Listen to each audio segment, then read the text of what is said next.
Hoje o tema é bacana, viu? Eu já falei sobre esse tema algumas vezes, tá? Mas em outros enfoques, né? Hoje a gente vai falar de um enfoque diferente. Já falei do Yoga Sutra. Então o tema de hoje é tcharam, Yoga Sutra. A gente vai conversar sobre Yoga Sutra. E a gente já conversou sobre Yoga Sutra com enfoque de sua origem, né? Se é realmente século II, século III. Hoje a gente vai falar um pouquinho, mas não vamos nos aprofundar muito, tá?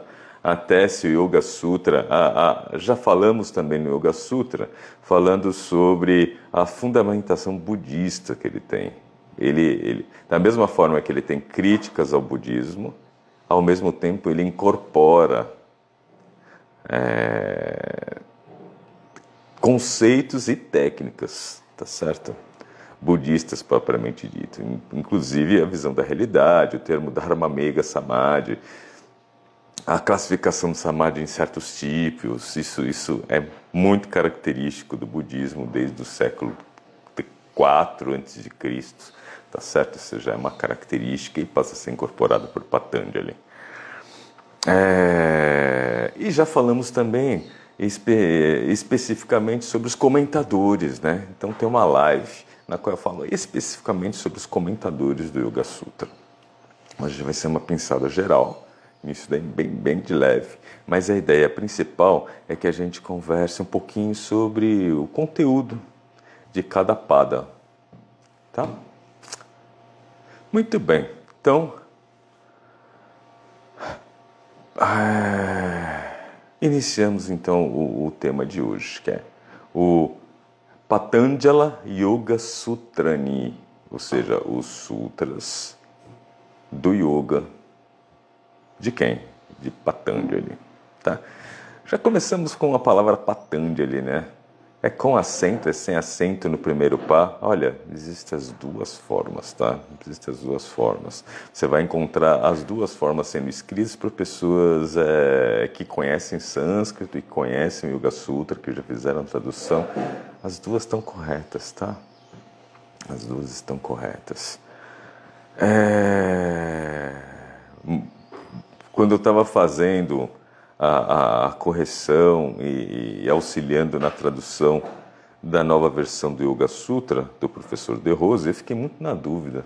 Será que Patanjali escreve com acento, sem acento? No final é que eu descobri, não naquela época. Naquela época eu passei a achar que era sem acento, mas eu preferi deixar do jeito que estava. E daí, por ver muitos textos do Yoga Sutra, e a palavra Patanjali escrita, eu percebi que as duas formas, tá? As duas formas são possíveis. E é muito interessante, né? Já o nome dele, né? O nome dele, ele vem da raiz verbal pat, que tem dois significados, né? O primeiro significado é voar, e o outro é cair, tá? Pat. Do patita, do Ayodhyavasiram, que é muito comum se vocalizar, um kirtan muito comum de ser vocalizado na nossa linhagem, tem a palavra patita. Patitas são aqueles que caíram. O particípio passado da raiz, particípio passado passivo da raiz verbal pat. Portanto, tendo sido caída. É isso que quer dizer. E Patanjali, então, quer dizer cair. Cair em quê? Em Anjali. Anjali. Porque a mãe de Patanjali, não me recordo o nome, mas ela queria ter filhos, né? Mas ela não conseguia, não tinha filhos. E um dia, com as mãos em Anjali, ela estava pedindo, né, para ter um filho, quando uma criança caiu na mão em Anjali. Tá certo? E essa criança que desce, que vem ao mundo, ela é interpretada mitologicamente como a serpente Shesha.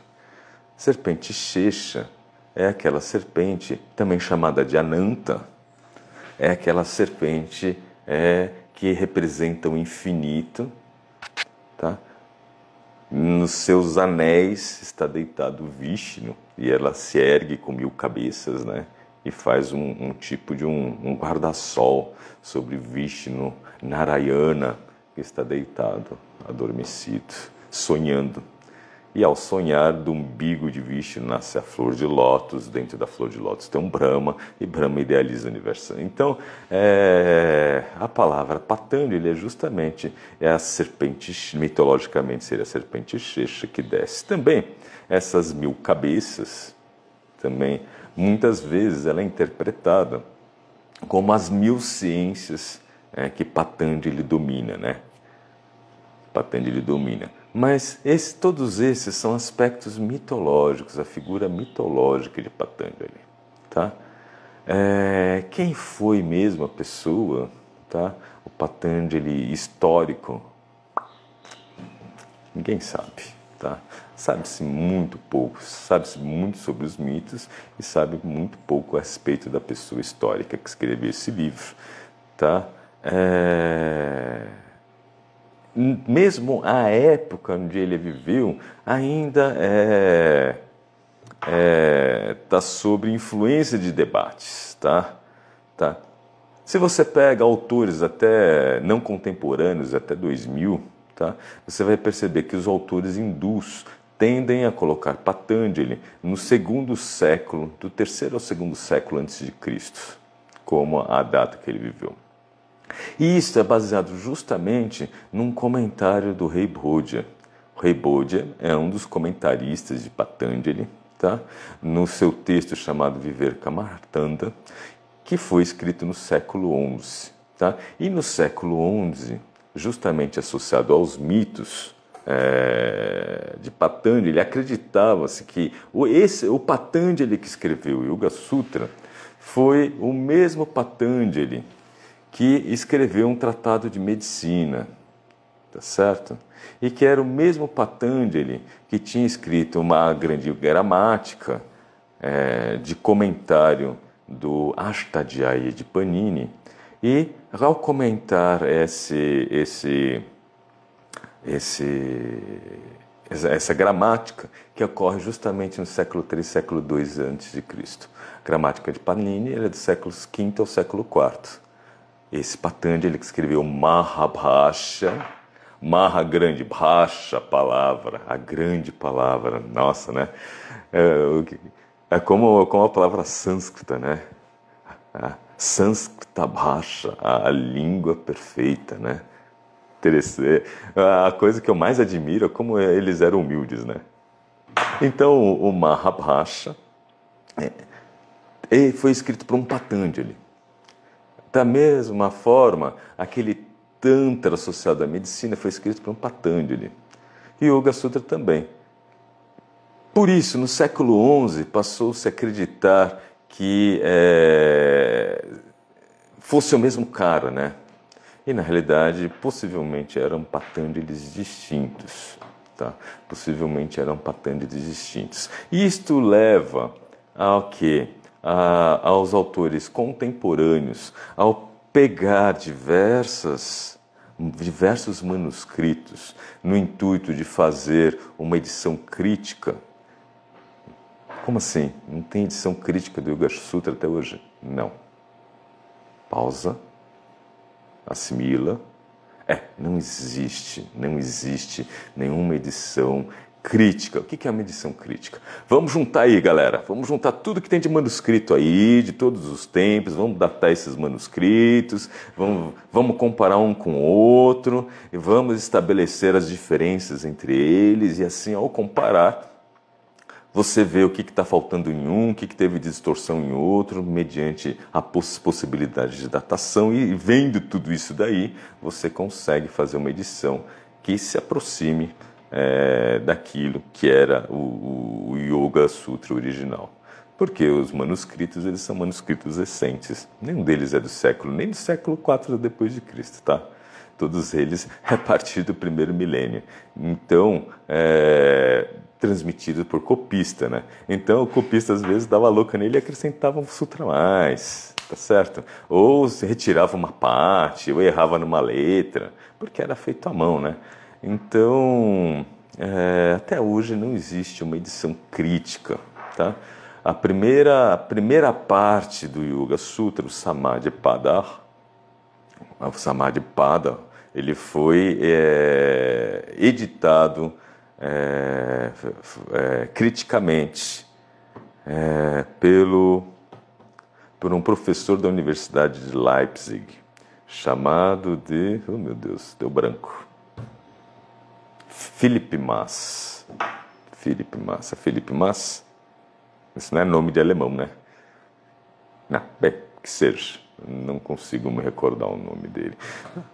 Posso dar uma pesquisa no meu computador, mas é irrelevante. O importante é que a primeira parte do Yoga Sutra foi editado criticamente só agora. E justamente nessa edição crítica é que eles começaram a perceber que, primeiro, a ideia de que o Yoga Sutra foi escrito por pessoas diferentes já não cola. Até pelo próprio nome, né? Por que ele usou Pada, em vez de usar qualquer outro nome para os capítulos? É porque Pada, porque são 4. E os 4 são juntos, tá? Tem o primeiro, o segundo, o terceiro e o quarto. Por quê? Pada quer dizer que tem 4 patas, ou seja, quer dizer 4 partes. Então as 4 partes foram feitas juntas, porque desde o primeiro ele usa esse termo. Então vão ser 4. Diferente, por exemplo, dos tantras, que ele utiliza outro termo. Diferente do Hatha Yoga Pradipika, que ele utiliza outro termo para indicar a sucessão de capítulos. Perfeito?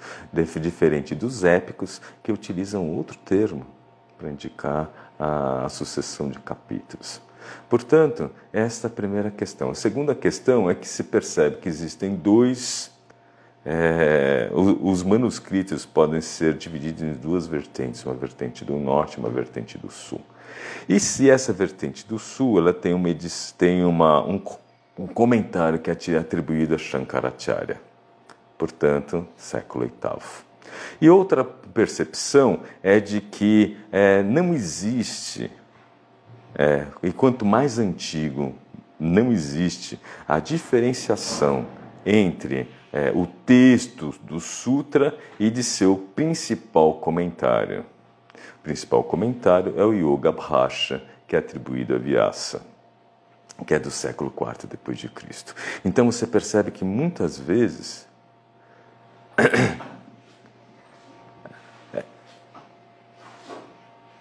Chatus é um número 4. Pada quer dizer em 4 partes. Entendeu? Pois é, pé, pata. Oiê, pada não é pé? Pé, pata. O pé da árvore também pode ser utilizado como pé da árvore, tá certo? Tá? Mas normalmente ele é utilizado esse termo para pata para os animais que são quadrúpedes, né? Daí desse sentido de serem 4, entendeu, Aninha? Tá. Da mesma forma que Dwa é o número 2, Tri é o número 3, Chatus é o número 4, tá? Então, se percebeu que praticamente há uma continuidade entre o sutra principal e o seu comentário. Muitos sutras, muitos comentários, eles não são inteligíveis se você separar um do outro. Portanto, hoje em dia, a ideia de se achar que a pessoa que escreveu o Yoga Sutra é o mesmo que fez o Yoga Bhasha, tá? Então é uma tendência contemporânea. Se isso é real ou não, ao que tudo indica pelas pesquisas atuais é que sim, mas o tempo irá dizer. Com relação à ideia de que o Yoga Sutra foi escrito no século III, isso se deve principalmente ao comentário do rei Bhodja, que é mais ou menos assim.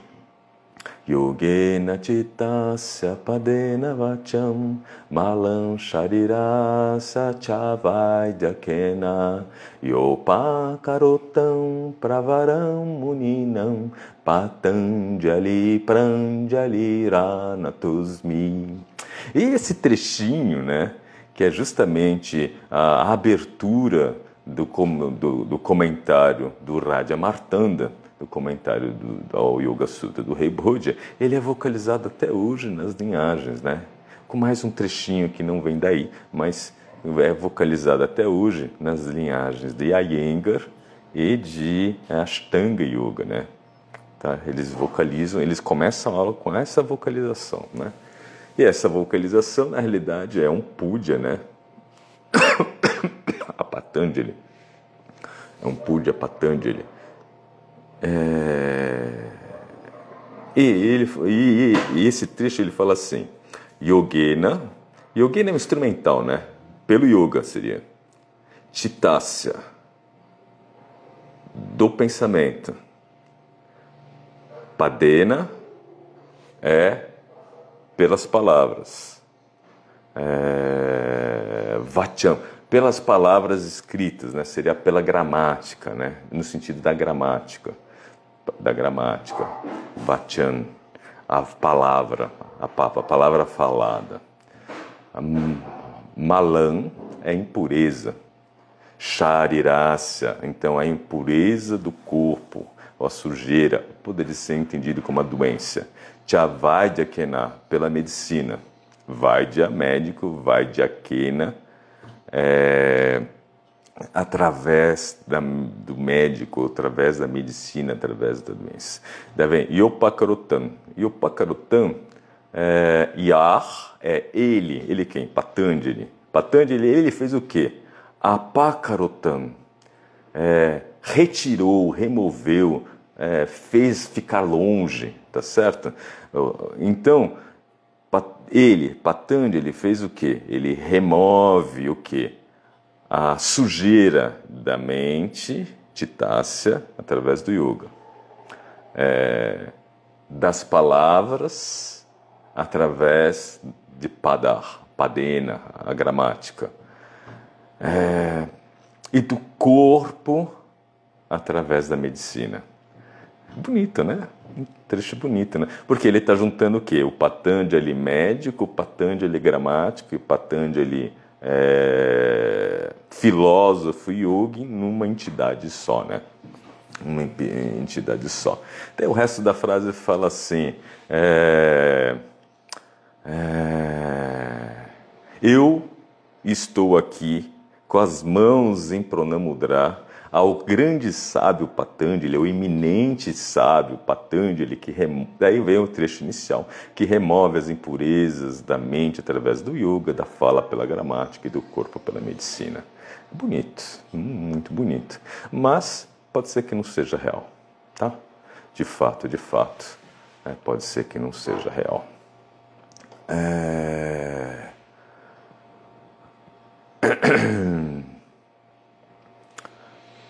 Com relação aos comentários, tá? Os comentários principais, o mais antigo é possivelmente do próprio Patanjali ou do Vyasa. Lembrando que Vyasa é um adjetivo, ele não é um nome. Vyasa quer dizer compilador, aquele que compila um determinado texto. Então, no caso, ou compila um determinado conhecimento. No caso do Mestre de Rose, ele é um Vyasa, ele é um compilador, ele fez a compilação de um conjunto de conceitos e técnicas gerando aquilo que a gente conhece como Swastika Yuga. E é no século IV. Tá? Daí você tem o Patanjali Yoga Bhasha Vivarana, que é do século VIII, que é justamente a vertente dos manuscritos do sul da Índia, que é o comentário ao comentário. O Vivarana quer dizer comentário a quem? Ao Bhasha, ao comentário de Vyasa, ao Patanjali Yoga. Tá? Daí vem Vachaspati Mishra, mais ou menos em 950, você tem o Tattva Vaisharad, o Vivekamartanda no século XI e, finalmente, o Yogasara Samgraha de Vijnana Bhikshu no século XIV. XVI. Século XVI. Então, esses são os principais comentários de Yoga Sutra. Tá, e do que se trata, né? Do que ele fala? O Yoga Sutra ele é dividido em 4 partes. E ele é uma obra que ele é escrita num estilo, que era um estilo mais antigo, mas no qual Patanjali ele utilizou, que é chamado de Sutra. que caracteriza um sutra? Ele caracteriza por duas coisas. Primeiro, alpa akshara, ou seja, poucas letras. Poucas letras. E sara yukta. O significado ele tem que ser inequívoco. Portanto, ele tem que ser escrito sempre após uma profunda consideração daquilo que você vai escrever. Porque você não vai escrever a rodo. Você vai desidratar uma frase. Portanto, poucas letras e significado desidratado, inequívoco. Tá? Ele é dividido em 195 sutras. E esses 195 sutras, ele é dividido em 4 capítulos, ou 4 padas, que é o Samadhi Pada, o Sadhana Pada, o Vibhuti Pada e o Kaivalya Pada. No qual, no primeiro trecho, que é chamado de Samadhi Pada, ou a trilha da hiperconsciência, ou o capítulo da hiperconsciência, ele começa, primeiro, definindo o que é yoga, na conhecida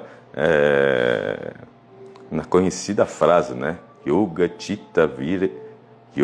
Chitta Vritti Nirodha, já conhecida por todo mundo sabe isso daí. Isso é mais velho que andar para trás, né? Todo professor, todo aluno de yoga conhece a frase de Patanjali. E ele começa, essa é o segundo sutra, o primeiro sutra, ele começa falando Hatha Yoga Anushasana. Isto é formal, né? Isto é formal. Ele começa o tratado dele explicando do que ele vai falar. E depois, tá certo? E depois o que ele entende por yoga. Tá? Então, da mesma forma, Panini, quando começa o Ashtadhyayi, ele começa Hatha Shabda Anushasana. Agora, o ensinamento do som. Shabda. Tá? E logo a seguir, ele coloca o Maheshwara Sutra. Ayin Rilrik Eum Ayaut Hayavaratlam Nyamananam Chabam Gadada. Então, da mesma forma, Patanjali, ele começa explicando, agora eu vou ensinar o quê? Vou falar sobre o quê? Vou falar sobre yoga. Eu entendo por yoga o quê? A parada da instabilidade da psique. Tá certo? Daí, depois que ele definiu o que é yoga, ele vai falar, tá, e o que eu entendo por psique? Tá certo? E nos próximos sutras ele vai falar o que ele entende por psique. Daí ele vai falar, a psique é formada por conhecimento correto, conhecimento incorreto, tá certo? Memória, sono e imaginação, tá? E isso tudo, ou seja, toda a vida psicomental, ele fala, isso é instabilidade. Tá? E o que é yoga? É quando isso aqui para. E daí a consciência, ela torna-se um fluxo contínuo, ela torna-se estável. E para que você ganhe essa estabilidade, o que você precisa? Daí vem os próximos sutras. Daí ele começa a falar, você precisa fazer o quê? Você precisa utilizar a técnica de Abhyasa e Vairagya. Daí ele explica o que é Abhyasa e Vairagya. Abhyasa é a prática diligente e Vairagya é o desapego. Não adianta a prática diligente se você está condicionado a voltar sua psique para o mundo. Se você só voltar a psique para o mundo, retirar a psique do mundo e todavia não praticar yoga, também não dá certo. Então, na ideia de Patanjali, essas duas coisas têm que ser feitas juntos. E logo ele seguir, ele fala das consequências disso. Tá? A consequência principal é a geração de estados de consciência expandidos, que ele chama de Samadhi. E aí ele define 2 tipos de Samadhi, o Sampranyata e o Asampranyata. Logo a seguir ele fala, tá, como atingir o Samadhi? Para depois falar, existem alguns obstáculos. Tá certo? Mas esses obstáculos não são os obstáculos à prática. Na realidade, esses são os kleshas, ou as angústias existenciais. Tá? Que a vidya, asmita, duesha, abhinivesha e raga, tá? E raga, que é a ignorância metafísica de não saber quem eu sou, e isto gera a presença de asmita, tá certo? Que é a personalidade no sentido de individuação, de seidade como uma entidade diferente do resto do universo. E logo isto, a presença desse asmita, que seria, a gente pode traduzir como ego, são conceitos distintos, mas que para o ocidental dá para dar uma luz, né, sobre o que é asmita, facilitar a vida. E daí, logo a seguir, de asmita nasce o quê?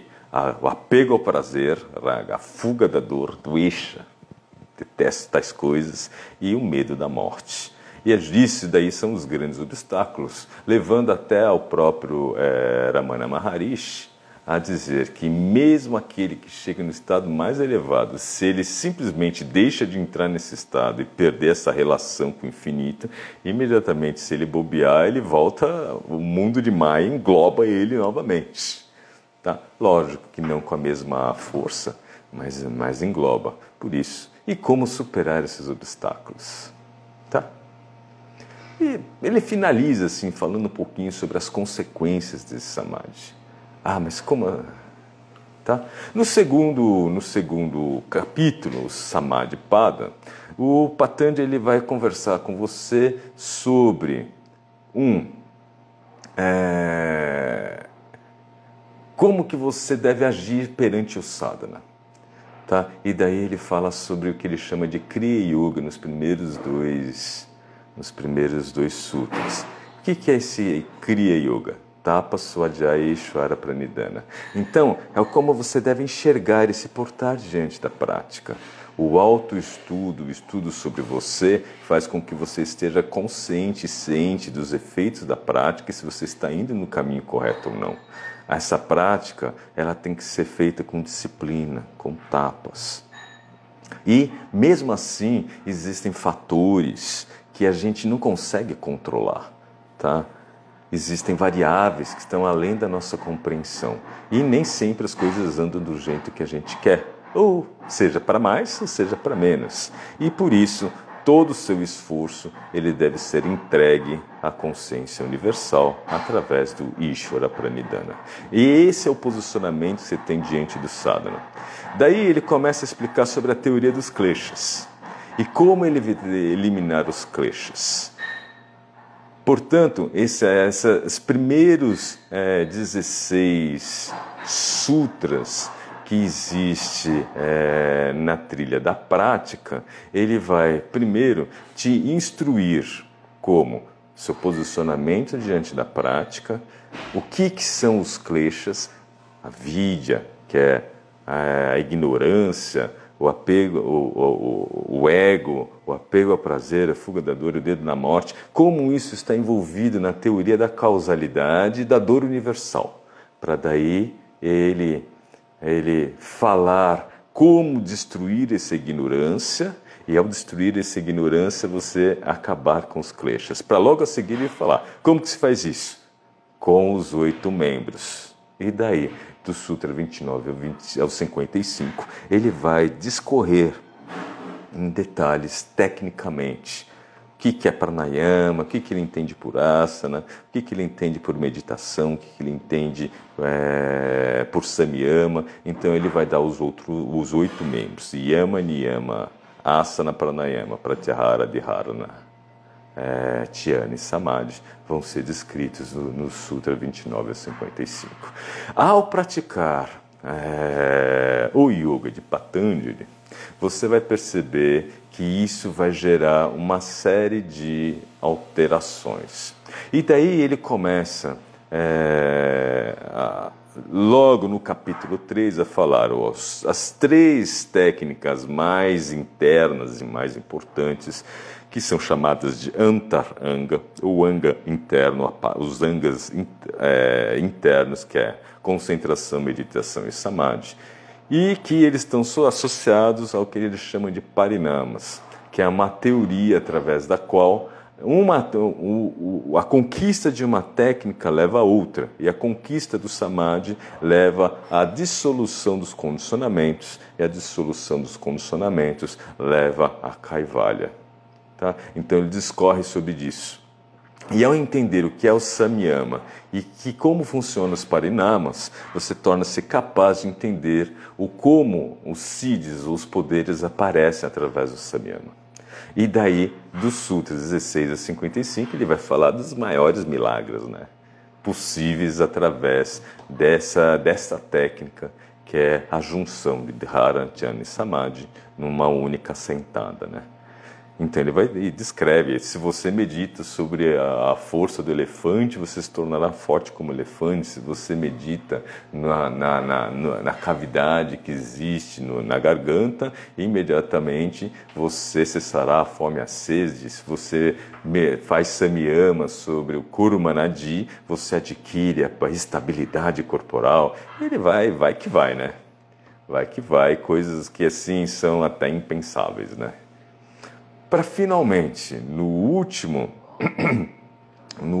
padar, ele amarra tudo, tá? Inicialmente fazendo um link, tá? Todos esses poderes que eu falei aqui, tá certo? Eles são obtidos não só pelo samadhi, mas por isso, tá? Logo a seguir, ele fala que esses siddhis têm relação com a prakriti, e a prakriti tem relação com a mente, e ele vai justamente fazer a costura entre a natureza, os poderes e o funcionamento da natureza, tá? E nesse relacionamento entre a mente, a natureza e os poderes, ele começa a falar que o mundo em si, externo, não é um mundo verdadeiro, porque ele é um mundo interpretado. Então ele passa justamente a teoria da percepção do mundo. E vocês não têm noção como isso é avançado. Isso é algo que se consegue entender somente hoje. Com toda a tecnologia que nós temos, com a aplicação do método científico, hoje nós sabemos que o mundo não existe. Existe quanto interpretação, tá? E que a realidade é uma realidade conceitual e interpretada, e que os conceitos são criados pelas palavras. Por exemplo, poderia falar assim: hoje à noite eu vou comer trigo batido com água, deixado para descansar e esparramado de forma de um círculo, na qual a gente põe em cima diversos tipos de recheios, entre eles queijo, pode ser escarola, pode ser milho, pode ser catupiry, daí você põe para assar e você tira. E eu vou comer isso. Não é muito mais fácil dizer pizza? A hora que eu falo pizza, cada um tem na ideia um conceito de pizza. Então a realidade ela é uma realidade interna, uma realidade interpretada, tá? Então, se você perguntar, Milton, você é preconceituoso? Sou. O cérebro é preconceituoso, porque o cérebro ele trabalha interpretando o universo com ideias pré-concebidas. Mas isso que apesar de o funcionamento do cérebro ser um funcionamento preconceituoso, nós não devemos deixar nos levar pelos nossos preconceitos, tá? Portanto, todas as pessoas são preconceituosas. Agora, o que diferencia um ou outro é a coragem para lidar e transcender, ir além de seus próprios preconceitos. Pausa. Pronto. Então, como você pode ver, essa ideia de que a natureza de Chitta, ou a natureza da consciência, ela é interpretada e a função dela é entender o universo e os planos do universo a partir de sua interpretação. Ok? E essa é uma teoria extremamente avançada, que é posta por Patanjali, independentemente se é século IV depois de Cristo ou se é século III antes de Cristo. Isso é. Porque provavelmente essa teoria é uma teoria muito mais antiga. A Até que finalmente Patanjali indica sobre as limitações dos estados expandidos de consciência e a importância de você chegar ao fundo, ao Purusha. E nesse processo de chegar ao fundo e se tornar e se manifestar como o Purusha, ele finaliza que a consumação do estado de consciência é chamado de Dharma Mega Samadhi, que é aquele samadhi que é um samadhi contínuo, na qual a pessoa se transforma na verdadeira nuvem do Dharma. Dharma é uma palavra que pode ser interpretada como moral, tá? Como conduta, como lei humana, mas que conforme você vai estudando ela dentro dos textos do hinduísmo e você começa indo para trás, você começa a perceber que a palavra Dharma ela é muito mais do que uma lei humana. Na realidade, a palavra Dharma vem da raiz verbal dha, quer dizer pôr ou sustentar, segurar. Tá?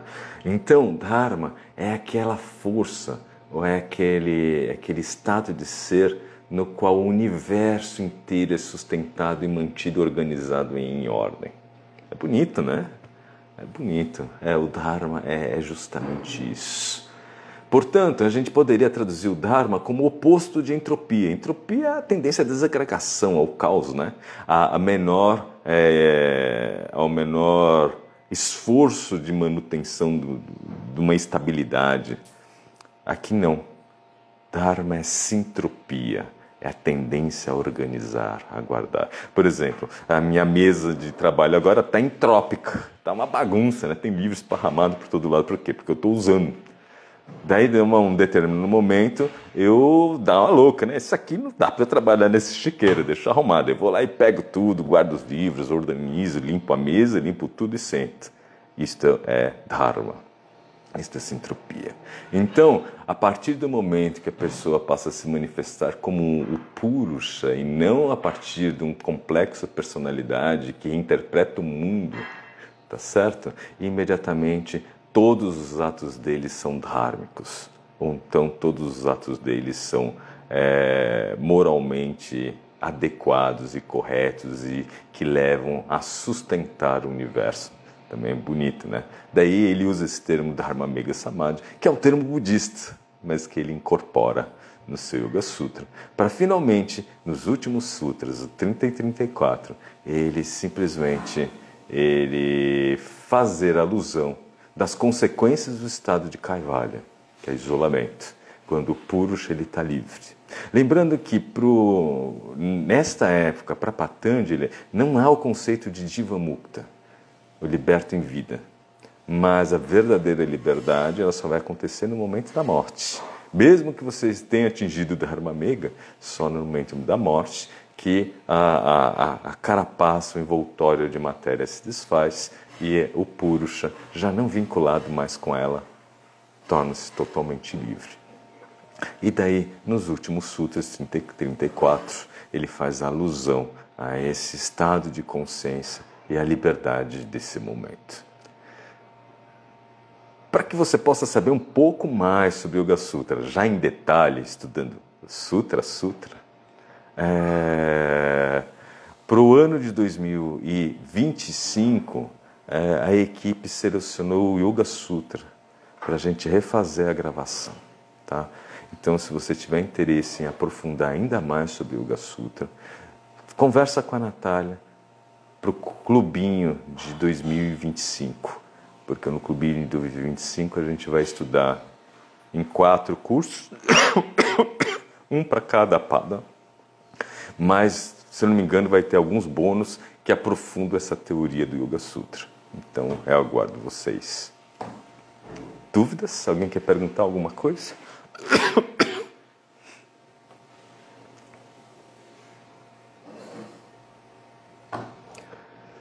Tá, professor, mas você é racista? Sou. Por quê?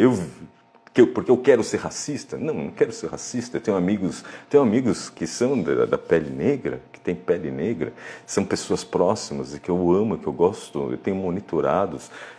Não, não é isso. Mas eu vivo dentro de um mundo, de um país que tem racismo estrutural. Então, o esforço, justamente esse raciocínio de Patanjali, o esforço é para que você reconheça em você a presença desses traços e que você possa limpar o funcionamento da consciência, tá certo? E assim, você não seja levado pelos preconceitos. Racismo é um preconceito, tá? E a maneira de funcionamento do cérebro é preconceituosa, tá? É preconceituosa. Por quê? Porque ele já tem uma ideia preconcebida do mundo. Ele utiliza aquilo que ele tem, predizendo o que vai acontecer. Ao mesmo tempo, isso também é uma ferramenta de proteção, né? Se não fosse isso, nossa espécie já estava extinta. Tá? A gente já estava extinta. Então, o nosso esforço é para que a gente possa suavizar o funcionamento disso, se tornar consciente desse processo, que é um processo mecânico e automático do funcionamento do nosso cérebro. Através do quê? Da ampliação de nossas consciências. Para que, em algum momento, certos tipos de preconceitos deixem de ser preconceitos, porque a nossa ideia preconcebida sobre eles simplesmente se desfaz como uma quimera. E é isso. Um grande beijo.